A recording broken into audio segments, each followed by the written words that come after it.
el primer análisis de la mañana. El gobierno comunicaba ayer a través de Enaire la renuncia de AENA a pujar por Abertis. La CNMV suspendía por la mañana la cotización de ambas compañías hasta que AENA comunicó que el Consejo de Enaire, reunido ayer por la mañana, rechazaba finalmente esa operación. Javier Santa Cruz, profesor de Economía de la Universidad de Essex en Reino Unido. ¿Qué tal? Muy buenos días. ¿Qué tal, Rubén? ¿Cómo estamos? Muy buenos días. ¿Hace bien el gobierno rechazando esos planes de AENA para hacerse con Abertis? Sin duda. Es decir, el problema sería el contrario, el que mostrara cierto interés y que además se interpusiera en el camino de una operación corporativa entre empresas privadas, como es la primera oferta que lanzó Atlantia, la familia Benetton por Abertis, y desde luego los que luego han ido saliendo un poco los caballeros blancos, que veremos a ver pues cuál de ellos, o si finalmente Atlantia, son las que se hacen con el control de Abertis. ¿Por qué motivo lo frena? Lo que sería haber nacionalizado una compañía como Abertis, ¿no? Bueno, yo creo que hay dos razones. Primera, efectivamente, en la práctica se trataría de que Abertis sería una empresa de control público, es decir, de que el Estado fuera propietario pues de la mayor empresa de concesión de autopistas que hay en España y una de las mayores del mundo. Y luego también por otra razón, que es enormemente, y por supuesto eso, el conflicto que crea con la Comisión Europea, todas las ayudas de Estado encubiertas, etcétera, etcétera, ¿no? Y luego otro problema y muy importante, y que es el problema de fondo, que es que AENA es un gestor aeroportuario. Entonces no sé qué hace un gestor aeroportuario comprando una empresa de autopistas. Es decir, no tiene nada que ver un negocio con el otro, y especialmente cuando AENA, pues desde luego tampoco tiene una situación financiera bastante mejorada con respecto a cuando salió a bolsa, pero evidentemente ahora mismo estamos sosteniendo un valor que se ha multiplicado de una forma considerable el precio, pero que realmente su negocio en términos reales pues no ha crecido lo suficiente para poder amortizar la deuda que tiene, y especialmente pues para poder competir con el resto de los gestores aeroportuarios privados de Europa. Entiendo que no te encajaba mucho la operación entonces. No, desde luego no tiene ningún sentido.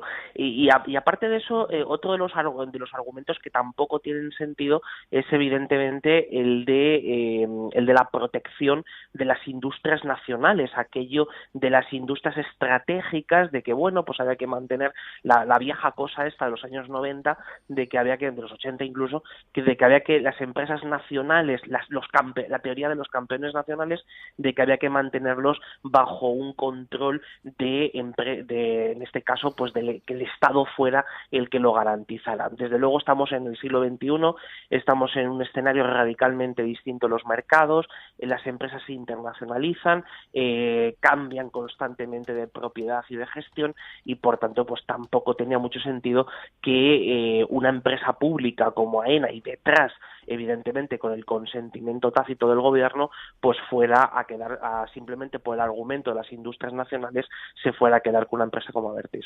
¿El futuro de Abertis entonces, Javier, pasa única y exclusivamente por manos de Saupa de Atlantia, o crees que saldrá un posible nuevo comprador en estas semanas? Yo creo que estamos en un momento de la negociación bastante interesante. Veremos a ver hasta qué punto pues Global Vía o cualquiera otro presentan ofertas que sean lo suficientemente atractivas sobre todo para los accionistas mayoritarios de Abertis, y desde luego es un proceso en el cual estamos viendo que es una compañía sólida, una compañía que tiene una posición internacional enormemente importante. Además, los Benetton precisamente tienen también una posición muy interesante, y por tanto pues sería una operación desde luego pues que haría que el sector que creciera de una forma notable en Europa. Pero bueno, veremos a ver hasta qué punto quién está dispuesto a pagar más, quién está dispuesto a pagar una prima de control mayor sobre esta compañía, y desde luego pues en los últimos meses han sido más que buenas noticias, no solo ya para los proveedores y clientes de Abertis, sino especialmente para los accionistas, que han visto incrementarse de una forma importante el precio de la acción. ¿Y el papel de la CNMV, la actuación la entendiste ayer, el hecho de que suspenda de cotización antes de que abra el mercado a dos compañías por una información que ya era pasado y que todos los que leímos ayer a primera hora expansión entendíamos que se había desestimado, y que luego la propia AENA a través de Enaire volvió a insistir en lo mismo a las 10:30 de la mañana, que desestimaba esa oferta?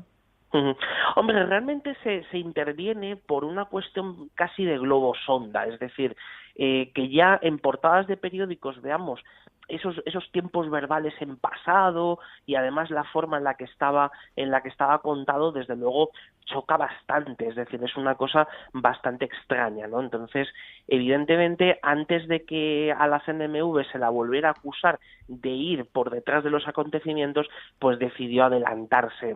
Yo creo que en la actuación del regulador, al fin y al cabo, las razones por las que lo hace son múltiples, pero tampoco hay una consistencia temporal en que se siga el mismo protocolo en todas las ocasiones, ¿no? Entonces, en este caso, evidentemente hay una razón de peso, que es que AENA es una compañía pública, es una empresa pública.